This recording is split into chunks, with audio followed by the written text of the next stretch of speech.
कभी सुना है आपने बिना मैदा सूजी के बन जो घर पर ही तैयार हो जाते हैं, जो बहुत ही हेल्दी और बहुत ही टेस्टी भी हैं, जो इतने स्वादिष्ट हैं कि सभी लोग इन्हें एंजॉय कर सकते हैं और बहुत ही सॉफ्ट हैं। बिल्कुल बाजार से भी बढ़िया बनकर ये घर पर ही तैयार हुए हैं।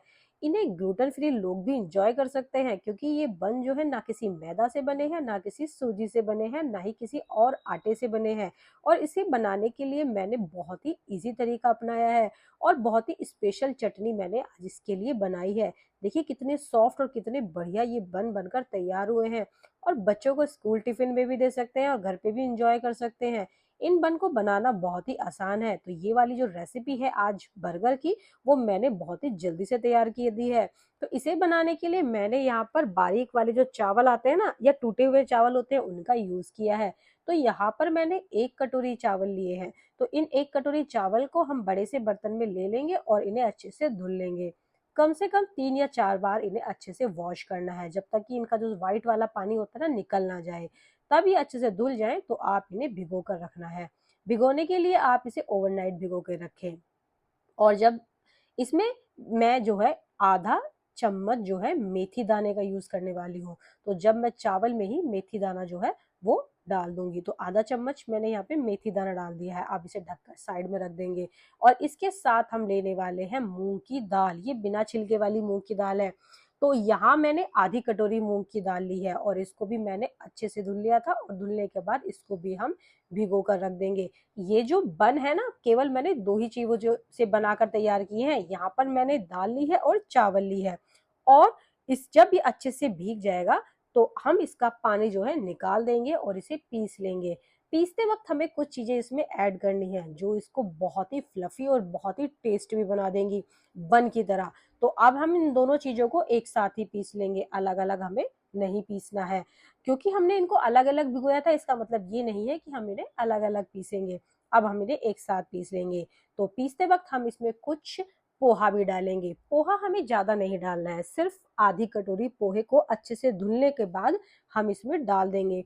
पोहा डालने से ना ये थोड़े से फ्लफी हो जाते हैं। ये बिल्कुल ऑप्शनल है, आप डाल भी सकते हैं, नहीं तो मैंने यहाँ पे थोड़ा सा पोहा भी ऐड कर दिया था, जिससे मेरा जो बैटर है वो बहुत ही फ्लफी हो गया था। कितना बढ़िया बनकर ये तैयार हुआ है। तो अब हम इसे एक बड़े से बर्तन में निकाल लेंगे। आप चाहे तो फ्रेंड इसे फर्मेंट भी कर सकते हैं, तो मैंने यहाँ पर फर्मेंट नहीं किया था, मैंने इसको डायरेक्ट बनाया है। आप इसे फर्मेंट करने के लिए यहाँ पर मैं यहाँ पे इनो सोडा या जो बेकिंग पाउडर आता है उसका भी यूज कर लेते हैं। लेकिन यहाँ पर मैं बेकिंग से फर्मेंट करने के लिए ना तो बेकिंग सोडा यूज कर रही हूँ, ना ही यहाँ पे जो खाने वाला मीठा सोडा होता है उसे यूज कर रही हूँ। यहाँ मैंने यूज किया है इनो। तो यहाँ पर सबसे पहले मैंने थोड़ा सा नमक डाला है। नमक हमें थोड़ा सा ही डालना है। इसे अच्छे से मिक्स करने के बाद मैं यहाँ पर 1 पैकेट इनो डाल दूंगी। इनो यहाँ पर क्योंकि मैं सारे बैटर का यूज कर रही हूँ, तो इसीलिए यहाँ पर 1 पैकेट मैं डाल रही हूँ। अगर आप थोड़ा क्वांटिटी में यूज कर रहे हैं तो उसी के अकॉर्डिंग ही इसमें इनो डालिएगा। तो यहाँ पर मैं एक साथ ही सारे बन तैयार कर लूंगी। इतने बैटर में मेरे 5 से 6 बन जो हैं वो बिल्कुल परफेक्ट तरीके से तैयार हो जाएंगे। आप जा तो इस तरह से मैंने इसको अच्छे से मिक्स कर लिया है। जब हम इसमें इनो डाल दें तो हम तभी के तभी इसको बनाने के लिए रख देंगे। इनो डालने के बाद हमें इसे ज़्यादा देर नहीं रखना है। उससे पहले ही आप अपनी कटोरियों को ऑयल से ग्रीस कर लें। कटोरियां जो है मैंने बिल्कुल जो बन के साइज की आती है ना उसी साइज की ली, जिससे हम बर्गर वाला बन होता है ना उसी साइज की मैंने यहाँ पे कटोरियां ली हैं। आपके पास जैसी भी कटोरियां हैं उनका यूज कर सकते हैं। और यहाँ पर मैंने 5-6 चम्मच जो है ये बैटर इसके अंदर डाल दिया था। अब हमें इसे स्टीम करना है। स्टीम करने के लिए मैंने यहाँ पर एक कढ़ाई ली है और इस कढ़ाई में और पानी को गर्म कर दिया था, और पानी गर्म करने के बाद स्टैंड रख दिया है और स्टैंड पे मैंने ये चारों कटोरियां रख दी हैं। आप इसे ढक दीजिए। आपको इसे इस तरह से कवर करना है कि इस पानी की जो बूंदे हैं ना इसके ऊपर ना गिरे, ताकि जो ऊपर से ये चिपचिपा ना हो, बिल्कुल बढ़िया से बनकर तैयार हो। तो यहाँ पर ये बन जो है वो फूलने लगे, देखिए कितने बढ़िया से फूल कर आ गए हैं। तो हम इसे ना कम से कम 15 मिनट तक ऐसे ही बनने देंगे। बीच में हम एक बार चेक कर लेते हैं कि बन जो है वो अंदर से सीखे हैं, मतलब अच्छे से स्टीम हुए हैं या नहीं। तो मैंने एक इस स्टिक की हेल्प से चेक कर लिया था, तो वो बढ़िया थे। उसके बाद फिर मैंने इसे 2 मिनट के लिए और रख दिया। अभी मेरे पास बैटर बच रहा था तो मेरे दिमाग में कुछ खुरापाती आया, तो मैंने इसे एक थोड़ा सा बड़ा बन बनाया। मैंने सोचा कुछ ना नया भी इसके साथ बनाया जाए। फिर भी मेरे पास थोड़ा बैटर बचा तो मैंने ना एक कटोरी में और डाल दिया, और इसको भी बेक करने के लिए हम इसके बाद रख देंगे। तो जो पहला वाला बैच था वो बिल्कुल अब रेडी हो गया है, और अब इन सब कटोरियों को हम बाहर निकालेंगे। फ्रेंड्स ना, आप ना इन्हें गरम गरम में नहीं निकालिएगा, पहले इन्हें ठंडा कर लीजिएगा। ठंडा करने के बाद ही आप इन्हें डिमोल्ड करें, नहीं तो ये कटोरी में आधा चिपका रह जाएगा। जब ये अच्छे से ठंडा हो जाए तो देख ले कि साइड में से अगर चिपका हुआ है तो चाकू की हेल्प से निकाल ले, अगर नहीं चिपका हुआ है तो ये इजीली निकल जाता है। देखिए कितने परफेक्ट तरीके से मेरा जो बन है वो बिल्कुल निकल गया है, और बिल्कुल जालीदार बना है और बहुत ही सॉफ्ट बना है। इस तरीके से आप अगर बन बनाते हैं ना तो बहुत ही बढ़िया बनते हैं फ्रेंड्स। फ्रेंड्स, अगर आपको ये रेसिपी मैं आपको साथ शेयर कर रही हूँ आपको अच्छी लगी हो तो फ्रेंड्स मेरे चैनल को सब्सक्राइब करें, लाइक करें, शेयर करें, और मेरे चैनल पे विजिट जाके और भी वीडियोस देखिए जो ग्लूटेन फ्री रेसिपीज हैं। जो लोग ग्लूटेन फ्री हैं, जो आटा नहीं खाते हैं, जो आटे से बनी चीजें नहीं खाते हैं, और जिन्हें आटे से एलर्जी है, सीलिएक है, वो इस रेसिपी को एंजॉय कर सकते हैं, क्योंकि मेरी जो ज़्यादा से ज़्यादा वीडियो होती है वो ग्लूटेन फ्री होती हैं, जो ग्लूटेन फ्री लोग एंजॉय कर सकते हैं। यहाँ पर मैंने एक चटनी भी तैयार की है जिसमें मैंने सिंगदाना डाला है, करी पत्ता भी थोड़ा सा ऐड किया है इसमें, और पुदीना डाला है। 1 चम्मच मैंने सफ़ेद वाले तिल डाले हैं, 1 टमाटर डाला है, 4 हरी मिर्च डाली है, और 4 लहसुन की कलियां डाले हैं। थोड़े से मसाले ऐड कर दिए हैं जैसे कि नमक, जीरा, और थोड़ा सा हरा वाला जो मतलब सूखा धनिया आता है वो ऐड किया है, और थोड़ी सी चीनी ऐड की है, और उसके बाद मैंने इसको पीस लिया है। आप यहाँ तड़का भी लगा सकते हैं, लेकिन मैं बिना तड़के की बना रही हूँ। और अब इसे हम बन में लगाएंगे। ये बन के लिए मैंने स्पेशल चटनी बनाई है, आप चाहें तो यहाँ पर डायरेक्ट जो बाजार वाली चटनी आती है ना हरी, वो भी लगा सकते हैं। तो मैंने यहाँ पे घर वाली चटनी का यूज किया है। तो फ्रेंड्स देखिए जो बन है वो बिल्कुल सारे रेडी हो गए, और बड़ा वाला भी बहुत ही परफेक्ट तरीके से बनकर तैयार हुआ था। तो ना अब हम इन्हें साइड में रख देते हैं, और इससे पहले हम बहुत और सी चीजें जो है जो हम इसमें फिलिंग करेंगे उसकी तैयारी कर लेते हैं। तो मैं आपको एक बार और दिखा देती हूँ कि बन जो है कितने परफेक्ट तरीके से बने हैं, और बहुत ही बढ़िया है, बहुत ही फ्लफी भी हैं। आप इन्हें इस तरह से भी खा सकते हैं, ज़रूरी नहीं है कि आप इनके जो है बर्गर ही बनाएं, आप ऐसे भी खा सकते हैं। लेकिन मैं आज इन्हें बर्गर बना रही हूँ तो आलू टिक्की बर्गर बना रही हूँ। तो मैंने थोड़े आलू उबाल लिए थे, उसमें से कुछ आलूओं को मैंने काट लिया, जितनी मुझे ज़रूरत थी उसकी मैं पिट्ठी बना लूँगी।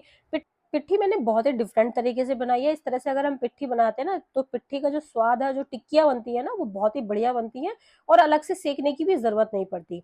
तो यहाँ पर मैंने ऑयल डाल लिया है, जीरा डाला है, अजवाइन डाली है, थोड़ा सा हींग डाला है, करी पत्ता डाला है, आलू डाल दिए हैं। उसके ऊपर कलर करने के लिए कलर वाली मिर्च डाल दिया, थोड़ा सा हल्दी पाउडर डाल दिया, तीखी वाली मिर्चें डाल दी है, थोड़ा सा सूखा धनिया भी ऐड कर दिया क्योंकि मेरे पास हरा धनिया था नहीं, और थोड़ा सा किचन किंग इसमें ऐड किया है, और थोड़ी सी सौंफ, और थोड़ा सा जो भुना हुआ जीरा है वो डाला है, और खट्टा करने के लिए थोड़ा सा मैंने इसके अंदर अमचूर पाउडर डाला है। और अब हम इन सब चीज़ों को मिक्स कर लेंगे। ये जो मसाला मैंने ऐड किया है ना, ये मसाले की वीडियो मैंने डाली हुई है, बहुत ही टेस्टी मसाला है, इससे ना सभी सब्जियों का टेस्ट बहुत ही बढ़िया आता है। हरी मिर्चें आप अपने अनुसार डाल सकते हैं, और इन्हें स्किप भी कर सकते हैं, ज़रूरी नहीं है। और इस तरीके से मैंने ना मैशर की हेल्प से इन्हें कढ़ाई में ही मैश कर लिया है। इस तरीके से अगर हम इन्हें आलू की पिट्ठी बनाते हैं ना तो इसे ना हमें अलग से सेकने की ज़रूरत नहीं पड़ती है टिक्कियों को, और ऐसे ही बहुत ही बढ़िया से हमारी जो पिट्ठी है वो सिक जाती है, और बहुत ही टेस्ट इसका बढ़िया आता है। इस तरीके से फीलिंग हम आलू के पराठे में भी भरते हैं, तो उसके आलू के जो पराठे का टेस्ट है ना वो डिफरेंट आता है। जैसे बाजार में बड़े बड़े पराठे मिलते हैं ना आलू के, वो इसी तरीके की पिट्ठी से बनाए जाते हैं। तो मैंने भी ना इसी तरीके से पिट्ठी तैयार की है। इसे हमें अलग से घी में नहीं सेकना पड़ेगा, और बहुत ही बढ़िया लगेगी। तो अब हम थोड़ा सा ऑयल अपने हाथों में लगाएंगे, और अपनी जो पिट्ठी की जो लोइयां हैं वो तैयार कर लेंगे। जितनी बड़ी लोइयां आपको बनानी है उतनी ही आप पिट्ठी ले लें और उसकी लोइयां बना लें। आप चाहें तो अगर ज्यादा ही ऑयली खाना चाहते हैं तो इन्हें यहाँ पर सेक के भी सकते हैं, जैसे कि हम आलू की टिक्की सेकते हैं। लेकिन मैं आज बहुत ही हेल्दी बनाने वाली हूँ, और बहुत ही कम इसमें मैंने ऑयल का यूज किया है, और इस तरीके से ये जीरो ऑयल मतलब हम इस रेसिपी को कह सकते हैं। और ये बहुत ही हेल्दी है, इसे ना आप इसी स्टेज पर हम रख सकते हैं फ्रिज में उठाकर, और अगले दिन बना सकते हैं। बच्चों को स्कूल में भी दे सकते हैं इस रेसिपी को, और ये बहुत ही मतलब एकदम हेल्दी और बहुत ही टेस्टी है इस तरीके से बनाना। तो अब ना हम क्या करेंगे, बन की तरह इन्हें बीच में से कट कर लेंगे बड़े ध्यान से। वैसे तो बहुत इजीली कट हो जाती है, लेकिन फिर भी आप ध्यान से कट कीजिएगा। और देखिए बढ़िया से कट हो गई हैं। अब ना इन्हें सारों को हमने काट लिया है, और अब हम जो जैसे बर्गर को सजाते हैं ना वैसे ही इसको सजाना है। आप इसकी फीलिंग ना किसी और चीज से भी कर सकते हैं, लेकिन मैं आलू टिक्की बर्गर बना रही हूँ तो मैंने ना आज आलू की ही पिट्ठी बनाई है। और जो बड़ा वाला बन था ना वो भी मैंने इसी तरीके से कट कर लिया है। तो पहले हम छोटे बन से बर्गर बनाते हैं, बड़े बन को हम रखते हैं साइड में। तो छोटे बन को हमने साइड में किया है, एक बर्गर हमने लिया है और उस पे हम डालेंगे थोड़े से स्पाइसेस, जैसे कि हमने यहाँ डाला है सॉस। सॉस जो है यहाँ पर आप जो रेड चिली सॉस होती है उसका भी यूज कर सकते हैं, सिंपल सॉस का भी यूज कर सकते हैं। और दूसरी तरफ लगाई है मैंने हरी चटनी जो बनाई है, और यहाँ पर आप इसमें ग्रीन वाली जो चिली सॉस आती है उसे भी ऐड कर सकते हैं, ग्रीन चिली सॉस को भी, तो उससे और भी टेस्ट बढ़िया आएगा। लेकिन मैंने दूसरे बर्गर पर उनका यूज किया है क्योंकि सबको अलग अलग टेस्ट पसंद है, बर्गर के अलग अलग चटनी पसंद है, तो उसी तरीके से मैंने हर बर्गर को उसी के टेस्ट के अनुसार बनाया है। देखिए बाजार जैसा ही बर्गर लग रहा है, पता ही नहीं चल रहा कि ये जो बन है हमने दाल चावल से बनाया है। बहुत ही टेस्टी और बहुत ही हेल्दी बर्गर बनकर तैयार हुआ है, और ग्लूटेन फ्री लोगों के लिए तो ना बहुत ही बढ़िया है ये, क्योंकि वो बेचारे बाहर की चीजें या बाहर की गेहूं से बनी चीजें, मैदा से बनी चीजें या इन चीजों को इंजॉय नहीं कर पाते। लेकिन इस तरीके से बन बनाकर हम घर पे ही जो है अपने बर्गर एंजॉय कर सकते हैं, और इतने सॉफ्ट बनते हैं ना, हर कोई खा सकता है इनको। और अब ना हम इनको सेक लेंगे, तो सेकने के लिए ना मैंने यहाँ पे देसी घी का यूज किया है। आप यहाँ पे ना जो बटर आता है बटर का भी यूज कर सकते हैं, लेकिन मैं देसी घी में सेक रही हूँ। अच्छे से मैंने पैन को ग्रीस कर लिया था। आप ज्यादा ऑयल में भी सेक सकते हैं, लेकिन मैंने थोड़े से ही ऑयल में इनको बढ़िया सा क्रिस्पी सेक लिया था, बहुत ही क्रिस्पी बने थे ऊपर से। और अगर आप चाहें तो जैसे मैंने छोड़े हैं उस तरीके से भी खा सकते हैं, और इस तरीके से सेक कर भी खा सकते हैं, ये आपके ऊपर डिपेंड है। क्योंकि बच्चों को थोड़े से क्रिस्पी भी पसंद है, तो मैंने इनको ऐसे सेक लिया था बर्गर की तरह, और बहुत ही बढ़िया लग रहे थे फ्रेंड्स। आगे मैं इसकी रेसिपी ना और चीज़ों के साथ भी शेयर करने वाली हूँ आपके साथ, और मुझे बताना फ्रेंड्स आपको जो रेसिपी है कैसी लगी है, और कितने कहाँ कहाँ से आप इस रेसिपी को देख रहे हैं, वो भी मुझे लिख के बताइएगा कि आप कहाँ कहाँ से इस रेसिपी को देख रहे हैं, कि मेरी रेसिपी जो है कहाँ कहाँ तक लोगों तक पहुंची है। तो प्लीज़ मुझे ये बात भी ज़रूर बताइएगा कि आप कौन से शहर से या कौन सी कंट्री से आप इस रेसिपी को देख रहे हैं। तो मैंने ना यहाँ पे बीच में और भी देसी घी डाला था, बच्चों को ना देसी घी बड़ा अच्छा लगता है, उनको ना खुशबू बहुत अच्छी लगती है। तो मैंने ज्यादा सा और घी डालकर बच्चों के लिए बहुत ही क्रिस्पी बनाए थे। हम लोगों ने तो वैसे ही खाए थे, लेकिन बच्चों के लिए मैंने खूब सारा देसी घी डालकर एकदम क्रिस्पी क्रिस्पी ये बर्गर जो है बना दिए थे। अब जो बड़ा वाला था उसको भी मैंने बच्चों के लिए बनाया, और इसे ना हम टिफिन में भी दे सकते हैं। तो मैंने टिफिन के लिए ही बनाया है कि एक में से ही एक पूरे बच्चे को एक ही बार में हम दे सकते हैं। बड़ा वाला बन बनाइए और उसी को हम पीसेज में कट करके बच्चों को दे देंगे। तो जो घी था वो चारों तरफ इस पे आ नहीं रहा था, तो मैंने गोल गोल घुमा के इसको अच्छे से सेक लिया, और बहुत ही बढ़िया सेक रहा था, कलर भी बहुत बढ़िया आया था।